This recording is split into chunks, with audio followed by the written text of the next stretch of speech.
এর বিরুদ্ধে অবস্থান নিয়েছে। তিনি বলেন, পাকিস্তানি ভাবাদর্শকে পুঁজি করে রাজনীতি করা বিএনপির একান্তই কাম্যই হলো যে কোনো উপায়ে ক্ষমতা দখল, জনকল্যাণ নয়। তারা ক্ষমতায় গিয়ে নিজেদের আখের গুছিয়ে নিয়েছিল। বাংলার জনগণ তাদের দ্বারা প্রতারণার শিকার হয়েছিল। সুতরাং বাংলার জনগণ এই প্রতারক গোষ্ঠীকে আর ক্ষমতায় দেখতে চায় না। বিএনপি নেতাকর্মীদের ঘর বাড়ি ব্যবসা বাণিজ্য দখল করে নেওয়া হচ্ছে। বিএনপি মহাসচিব মির্জা ফখরুল ইসলাম আলমগীরের এমন বক্তব্যের জবাবে আওয়ামী লীগের সাধারণ সম্পাদক বলেন, তিনি সুনির্দিষ্ট কোনো তথ্য প্রমাণ না দিয়ে ঢালাওভাবে বানোয়াট ও ভিত্তিহীন বক্তব্য দিয়েছেন।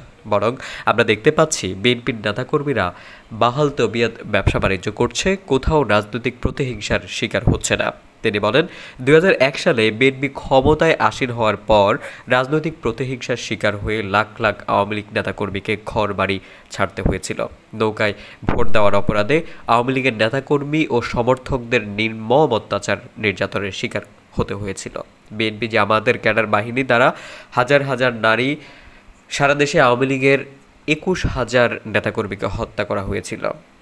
সাধারণ সম্পাদক এবং সড়ক পরিবহন ও সেতু মন্ত্রী ওবায়দুল কাদের বলেছেন, বিএনপি মহান মুক্তিযুদ্ধের চেতনা ও গণতন্ত্রে বিশ্বাস করে না বলেই স্বাধীনতার মর্মার্থকে অকার্যকর করতে চায়।